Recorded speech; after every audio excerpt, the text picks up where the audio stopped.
Bonsoir à toutes, bonsoir à tous, j'espère que vous allez bien. Merci d'être avec nous sur TV 78. Nous sommes le mercredi 27 mars, voici le programme de ce soir.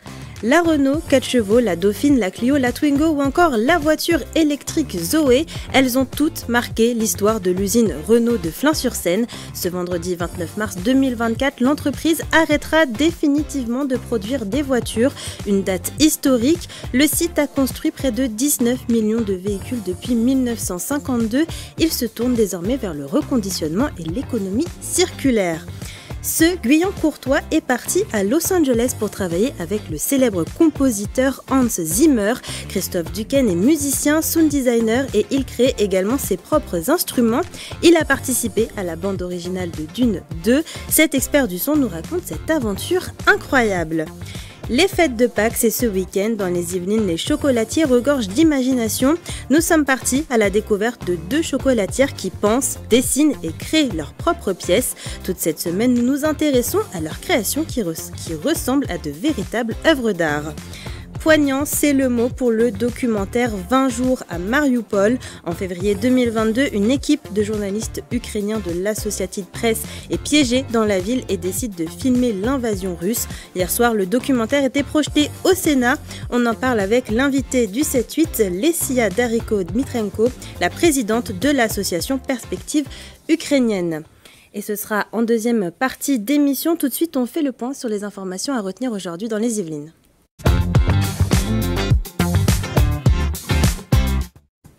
Et c'est avec vous Aurélie Lafeille, bonsoir. Bonsoir Mathilde. Ce vendredi 29 mars s'arrêtera une activité qui dure depuis plus de 70 ans. Et oui, l'usine Renault de Flins-sur-Seine interrompt définitivement sa production automobile. Depuis 1952, le site a produit 19 véhicules emblématiques de la marque, la Twingo ou encore l'électrique Zoé. 19 millions de véhicules, la plus grosse production de tous les sites Renault, selon 7-8 Actu. La direction a choisi de basculer sur le marché de l'occasion avec des activités de réparation et de recyclage. On poursuit ces informations du jour avec une fête au château de Versailles qui a rencontré quelques perturbations. Tout à fait Mathilde, notre confrère du Parisien a révélé qu'en fin d'après-midi, des militants écologistes se sont introduits dans le château du jardin. Dans les jardins du château, Objectif, perturber la célébration du centenaire du groupe Total Énergie. Dans la galerie des Batailles, près de 500 invités étaient attendus. Les associations telles que Alternativa, les Amis de la Terre et Greenpeace ont déployé des banderoles demandant, je cite, la fin du règne du pétrole et du gaz. Selon une source policière, plusieurs dizaines de manifestants seraient rentrés de force dans le bâtiment et 4 personnes auraient été interpellées. Les collectifs demandent notamment l'arrêt de tout nouveau projet d'extraction d'énergie fossile. Ça y est, le comité d'organisation des Jeux et la ville de Paris ont dévoilé l'emplacement de la vasque olympique pour cet été. Et elle sera installée au Jardin des Tuileries à Paris. Du 27 juillet au 11 août, cet emplacement a été choisi en plein cœur de Paris pour faciliter sa visibilité et son accès au plus grand nombre. Pour arriver jusqu'à la capitale, la torche partira de Grèce et fera ses premiers pas en France le 8 mai à Marseille. Elle sera également de passage dans les Yvelines 3 jours avant la cérémonie d'ouverture. Elle défilera par exemple à Mantes-la-Jolie, Poissy, Rambouillet ou encore Guyancourt.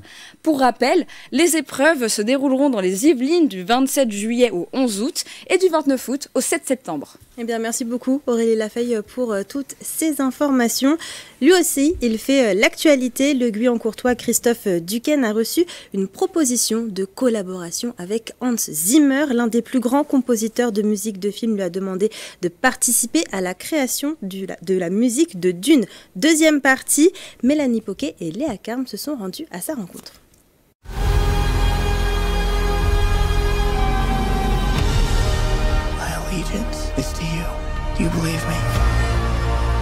Quand on regarde et surtout écoute le film Dune deuxième partie, on réalise l'impact que peut avoir la musique au cinéma. Son compositeur Hans Zimmer à l'origine des thèmes aujourd'hui devenus des classiques comme ceux de Inception ou Gladiator. Le Guyancourtois Christophe Duquesne n'avait jamais participé à la création de la musique d'un film. Il a pourtant été approché par le compositeur américain pour travailler avec lui. Je travaille dans le domaine de la musique synthétique, donc dans les compositeurs de films, le plus renommé sur la partie musique synthétique, c'est clairement Hans Zimmer, donc ça reste, c'est une référence totale.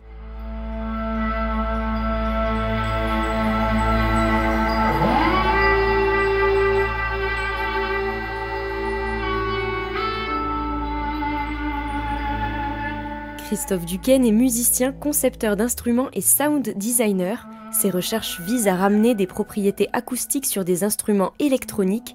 Son matériel, des résonateurs en bois, l'onde, la pyramide et la voile, qui agissent comme des haut-parleurs pour un clavier électronique, l'Osmose Continuum. Sa spécificité, cet appareil réagit de manière sensible au toucher du musicien, des instruments qui intéressaient Hans Zimmer.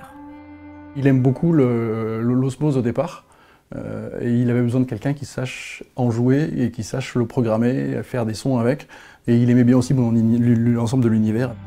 En juin dernier, Christophe Duquesne a passé 5 semaines à Los Angeles avec une douzaine de musiciens, Hans Zimmer et 2 autres compositeurs, à travailler ensemble autour de la musique du film. Le réalisateur Denis Villeneuve exprimait ses intentions, partageait les ressentis des personnages de Dune. Comme des acteurs, les musiciens devaient tenter de traduire cela en musique. Ce qui a surpris et ravi Christophe, c'est que Hans Zimmer leur donnait carte blanche.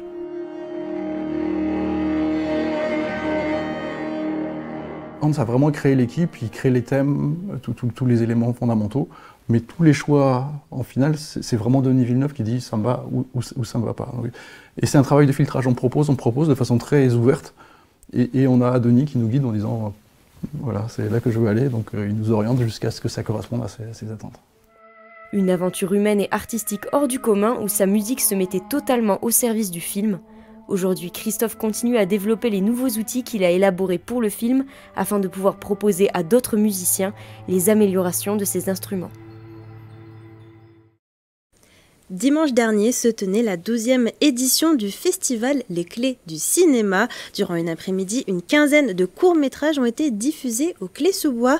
Drames, comédies, documentaires ou films d'animation se sont succédés devant le jury et les spectateurs. Le récit de cette soirée avec Patrick Jacques de Dixmude et Régine Ralèche.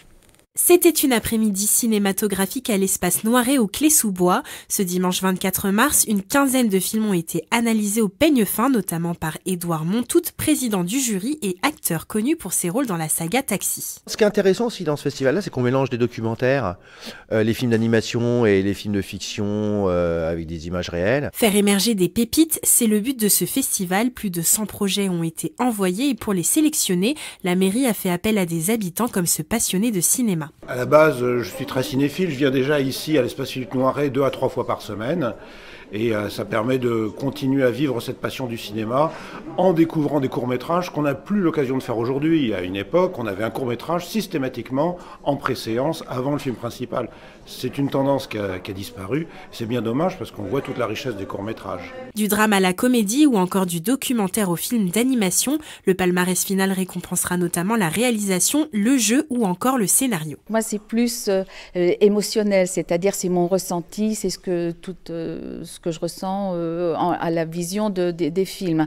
Et puis l'aspect professionnel avec Édouard et tous les autres membres du jury. Là, c'est sur le plan technique, le jeu de mise en scène, le jeu de caméra, enfin, etc. Donc, et tout ça, on arrive à se mettre d'accord, on partage et c'est très enrichissant. Le grand gagnant de ce festival, c'est le court-métrage 1992-83 réalisé par Colin van der Straeten qui a reçu 4 prix.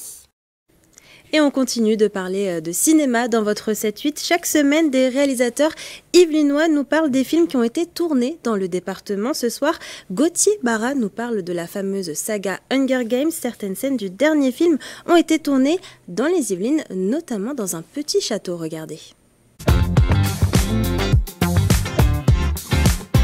Hunger Games, c'est 4 films et un préquel. 4 films donc, qui ont été tournés entre 2012 jusqu'à 2015. Le préquel est sorti en 2023. Certains de vous ont pu le voir récemment au cinéma. Donc ils ont été réalisés, les 4 derniers ont été réalisés par Francis Lawrence, rien à voir avec l'actrice Jennifer Lawrence, qui joue et interprète le rôle principal de Katniss Everdeen, une fille d'un district qui va se battre face au Capitole.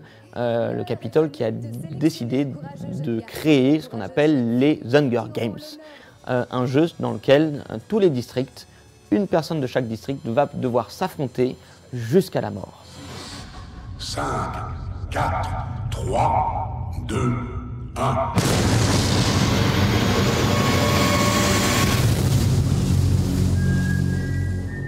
Alors on va parler bien évidemment de la différence entre le pouvoir, mais surtout face à la rébellion.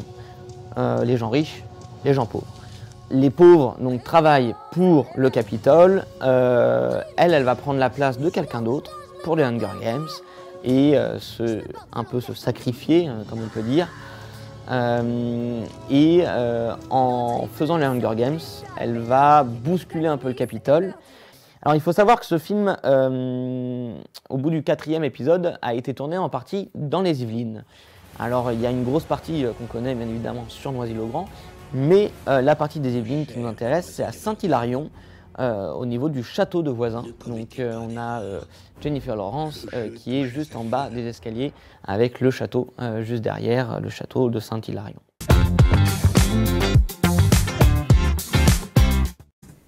Après le cinéma, de la danse, samedi dernier, la ville de Maisons-Laffitte recevait le 38e tournoi international de danse sportive, un rendez-vous qui a accueilli près de 150 danseurs venus des 4 coins du monde. Gabriel Gontier s'est rendu sur place.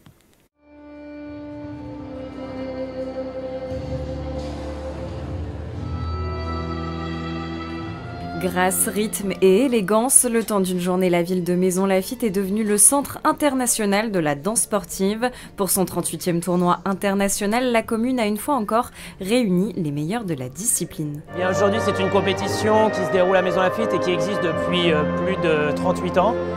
Et nous avons des couples qui viennent de toute la France et même du monde entier. Il y a 2 disciplines, il y a 5 danses latines qui sont samba, cha-cha, rumba, passo doble et jive, et 5 danses standards qui sont valse anglaise, tango, valse viennoise, slow fox et quick step. Toute la journée, les danses se sont enchaînées, de la classique valse aux danses latines plus rythmées. Près de 150 danseurs avaient fait le déplacement. C'est l'occasion aussi d'évoluer avec des couples internationaux du meilleur niveau. Et pour nous, c'est une vraie expérience parce que sans être dans les meilleurs, on a réussi à évoluer, à progresser. Et aujourd'hui, on peut se mesurer à eux, c'est une vraie chance.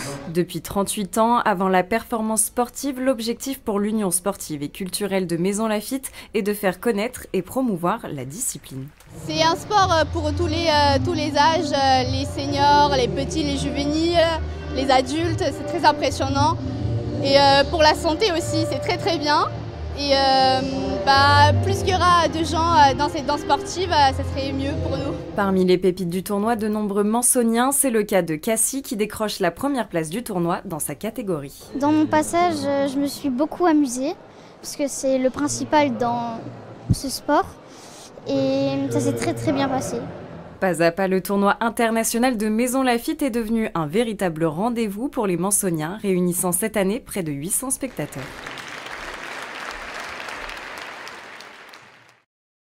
Allez, un peu de gourmandise à présent dans votre 7-8. Depuis lundi, nous vous proposons une mini-série pour découvrir le travail de 2 artisans chocolatiers. Lundi et mardi, nous étions à Houdan pour suivre le travail de la cabane de Grimm. Ce soir, direction Maule pour ce 3e épisode. On en apprend un peu plus sur la maison familiale Chocolat Cola.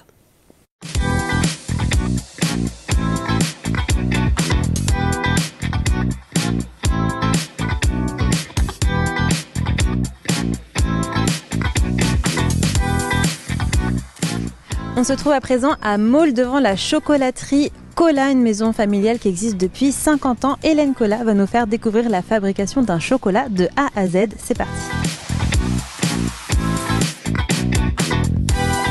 Bonjour, merci de nous accueillir. Vous pouvez nous présenter un petit peu la maison Cola du coup? Alors la chocolaterie a été créée par mes parents et nous fêterons les 50 ans en septembre prochain. Donc ils ont démarré dans le sous-sol de notre maison d'habitation à Maule, dans la côte de Beule, bien cachée au fond des bois. Et initialement, papa pensait uniquement s'adresser aux professionnels, fabriquer des chocolats pour les pâtissiers de la région. Et puis la famille, les amis, les voisins ont commencé à venir acheter. Et puis finalement, la clientèle des particuliers s'est développée spontanément, parallèlement à la vente aux professionnels. Donc il était bien caché dans une impasse, mais les gourmands l'ont trouvé. Et puis quand est arrivé l'âge de la retraite, nous les enfants, on ne se destinait pas à la chocolaterie. On avait chacun suivi des cursus dans les domaines qui nous intéressaient. Donc moi, je faisais du design, Frédéric de la comptabilité, Olivier de l'ingénierie mécanique. Tout ça, c'est pas du chocolat, mais ça peut servir dans une chocolaterie. Et quand ils ont décidé de prendre leur retraite, finalement, ans, on est revenu au bercail et puis on a repris la chocolaterie. Donc, une histoire familiale. Pâques approche, c'est un moment important pour les chocolatiers. Cette année, vous avez choisi le thème de la mer, on le voit derrière nous. Pourquoi ? Alors là, c'est à l'initiative des chocolatiers, de l'équipe là-haut à la production. Ça fait quelques années qu'ils avaient très envie de travailler sur les pirates. Donc ils me tannaient avec ça et moi ça m'inspirait pas franchement. Donc je disais oui, un de ces jours et puis ils m'ont eu à l'usure. Donc en juin dernier, au moment des recherches, ils me demandent alors on fait quoi, on part sur quel thème? Je dis je sais pas trop, je vais réfléchir. Puis on fait les pirates. Donc bon allez-y, faites vos pirates. Et en fait ils ont été très inspirés et donc on a fait les recherches avant l'été. Ensuite on a classé un petit peu par ambiance les choses, les créations qu'ils avaient développées. En tout cas c'est très beau, on a hâte de découvrir tout ça. Vous nous emmenez ?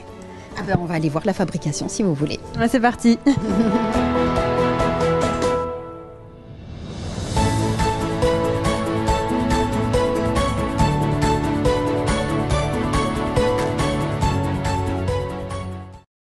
Et c'est bientôt l'heure de passer à l'invité du 7-8, mais avant, je vous propose de jeter un coup d'œil à la météo de demain.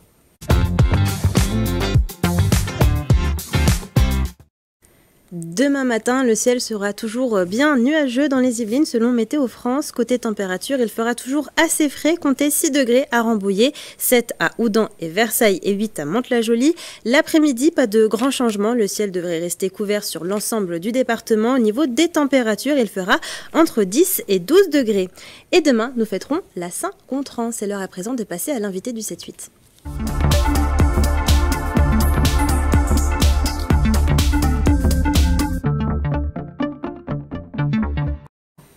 Et ce soir, l'invité du 7-8, c'est Lesia Dariko-Dmitrenko. Bonsoir. Bonsoir. Alors, vous êtes habitante de Montigny-le-Bretonneux et la présidente de l'association Perspective ukrainienne. Hier soir, vous présentiez devant le Sénat un documentaire d'1h30 sur la guerre en Ukraine, réalisé par Mstislav Chernov ainsi qu'une équipe de journalistes ukrainiens de l'Associated Press. Il s'intitule 20 jours à Mariupol. Il y a quelques jours, il a reçu l'Oscar du meilleur documentaire. C'est un film poignant, choquant. Qu'est-ce qu'il raconte, ce documentaire ? Ce documentaire, c'est tout d'abord, c'est des séquences choc, vraiment, des chaos, c'est de la destruction, la peur, la mort, le danger, qui quête à chaque seconde tout le monde.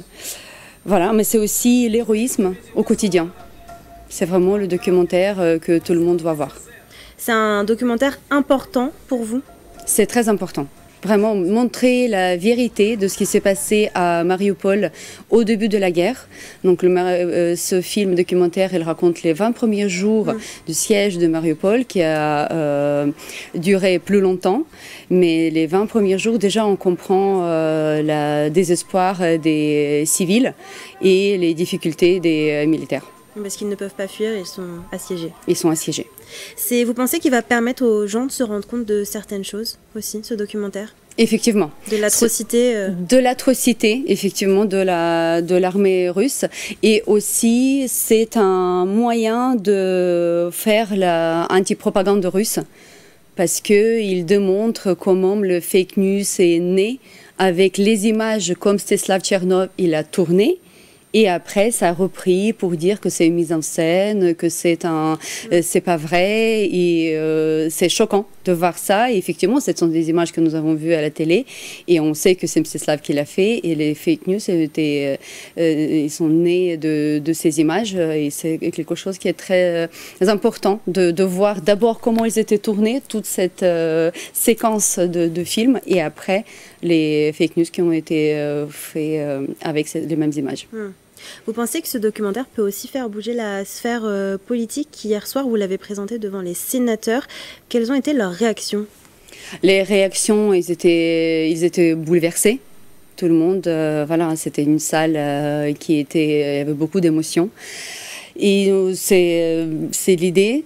Nous souhaitons que ça fait bouger les choses et que chacun se rend compte des atrocités que les Ukrainiens vivent depuis plus de 2 ans et qui tout le monde, chacun avec, à son niveau, fasse le nécessaire et le maximum pour que cette guerre s'arrête au plus vite. Ils ne s'imaginaient pas une violence telle, les politiques? Les politiques, je pense que... Ils étaient un peu plus au courant? Ils ont été au courant, bien sûr, mais vu que ça dure depuis 2 ans, au début, nous étions dans cet mouvement pour dire, voilà, donc tout ce qui se passe, on avait beaucoup d'informations. Mais là, ce qui est important de dire, que c'est toujours la même chose. Les villes ukrainiennes, elles sont attaquées chaque jour. Le terrorisme continue. Les nuits sont courtes pour tout le monde en Ukraine. Il y a des alertes à la bombe et dans plusieurs villes ukrainiennes quotidiennes. Et je pense que c'est un bon rappel pour dire que voilà, ça ne s'est pas arrêté. Et ça continue encore. Et il est temps que ça s'arrête. Il y avait des sénateurs, des députés. Ils étaient nombreux à assister à la projection du documentaire? Oui, nous sommes très contents de la participation à cette séance. Il y avait des sénateurs, des députés yvelinois? Non, malheureusement, non, il n'y avait pas de sénateurs et députés des Yvelines, mais il y avait beaucoup d'autres sénateurs et députés présents dans la salle. Vous le disiez, ça fait 2 ans que ce conflit dure. Aujourd'hui, on a l'impression qu'il s'enlise, que rien ne bouge. Est-ce que vous espérez toujours que la guerre va prendre fin un jour? Il est inimaginable que ça ne s'arrête pas. Tout ce qu'on souhaite, que ça s'arrête au plus vite. Pour les civils ukrainiens, pour l'Ukraine comme pays et pour tout le monde, on va dire dans le monde en général. Parce que nous, même en France, nous vivons avec la peur que voilà, les Ukrainiens, on n'arrive pas à les aider. Et après, de toute façon, tout le monde a conscience que Poutine, il ne s'arrêtera pas à la frontière polonaise. Déjà qu'il viole la frontière il n'y a pas longtemps. C'est vraiment quelque chose que voilà, ça lui travaille. Et de toute façon, il a dit que la Russie, ça va de Brest à Vladivostok. Donc, il ne s'arrêtera pas. Et effectivement, c'est cette conscience qu'on souhaite réveiller, qu'il faut arrêter, il faut aider l'Ukraine au maximum. Et donc, c'est par nos actions au quotidien qu'on souhaite reprendre la main sur les actualités en Ukraine pour qu'elles soient plus visibles en France, entre autres. Et effectivement, par rapport à cette actualité quotidienne ukrainienne, on communique au maximum possible avec tout le monde. Oui, aujourd'hui, avec le conflit israélo-palestinien, vous avez l'impression que la guerre en Ukraine est passée au second plan? Ça dépend de qui on parle. Il y a des gens qui sont très impliqués, qui nous aident beaucoup. Et le président Macron, il est de notre côté. Nous sommes très contents et on le remercie chaleureusement pour toutes les actions qu'il prend au quotidien pour aider l'Ukraine. Et c'est une personnalité qui ne laisse pas ce pays en guerre. Donc nous avons un espoir très fort pour que tout le monde fasse la même suite le président de la République. Quel est votre rôle, votre objectif avec l'association Perspective ukrainienne dans tout ça?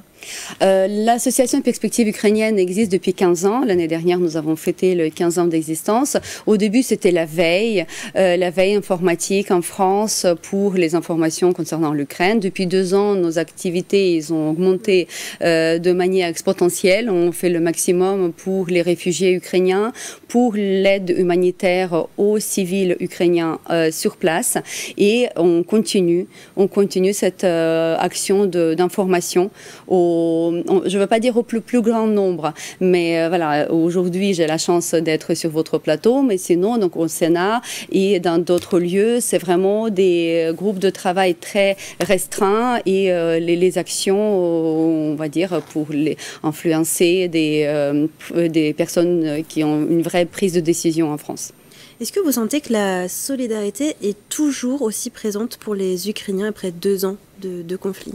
L'association Perspective ukrainienne, on a beaucoup de chance. Nous avons sur le territoire un grand nombre de personnes qui nous soutiennent depuis 2 ans et eux, ils continuent de nous soutenir parce que effectivement, nous, on fait le nécessaire pour les tenir informés, leur donner les informations, l'envoyer les photos des enfants qui ont reçu les cadeaux, les pulls, les vestes brodées et tricotées par des personnes des Yvelines. Donc voilà, c'est vraiment ce contact qu'on a réussi à créer et ça, on maintient cette solidarité depuis 2 ans, plus de 2 ans. Qu'est-ce qu'il manque aujourd'hui aux Ukrainiens? Des vêtements, des denrées, qu'est-ce qu'il leur manque? Il leur manque vraiment, c'est les armes et les munitions. Tout le monde, tous les bénévoles actuellement, ils travaillent pour aider les militaires, tenir le front et voilà, et bien sûr au niveau médical.